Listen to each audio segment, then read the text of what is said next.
ဒီလိုဟင်းမျိုးလေးချက်ပေးထားလို့ကတော့လေထမင်းထမခူးပဲနဲ့မနေနိုင်လောက်အောင်ကိုဖြစ်သွားမယ်ရှင်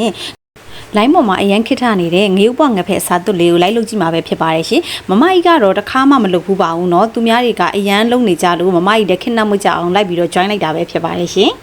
ဒါပေမဲ့လေဒီဟင်းချက်နေလေးအတိနောက်ကျသွားတယ်သိလားအရင်တုန်းကတည်းကချက်စားပါရတော့ဒီလောက်ကောင်းမှန်းသိလို့ရှင်လေမမကြီးလိုပဲတခါမှချက်မစားဘူးသေးဘူးဆိုလို့ရှင်ဒီလိုလေးလိုက်ချက်စားကြည့်နော်တကယ်စားကောင်းလို့ညွှန်ပေးတာပါရှင်ကဲမမကြီးကတော့အရင်ဆုံးငဖက်လေးတွေအစားသွတ်ပြီးသွားပြီဆိုလို့ရှင်နော်စီတက်ပြီးတော့ရေလေးနဲ့ငက်ထည့်မယ်ရေလေးထဲမှာငဖက်စားသွတ်လေးတွေထည့်လိုက်မယ်အချိုငံလေးထည့်ပြီးတော့သူ့ကိုအဖုံးလေးအုပ်ပြီးတော့တည်ထားပေးလိုက်ပါမယ်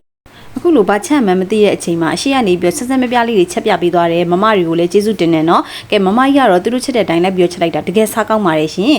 မမကြီးရဲ့အင်္ဂါတမော်သီးလေးကတော့လေအရန်စားကောင်းကိုတဲ့မေမေကြီးနောက်တစ်ခေါက်လည်းထပ်ပြီးတော့ချက်ကျွေးပါအောင်နော်တဲ့ကဲပြောနေကြပြီရှင်နောက်နေ့တွေမှာလည်းဘလော့အစ်စ်လေးတွေလာအောင်မှာမို့လို့စောင့်ကြည့်ပေးကြပါအောင်နော်အားလုံးကိုကျေးဇူးတင်ပါတယ်ရှင်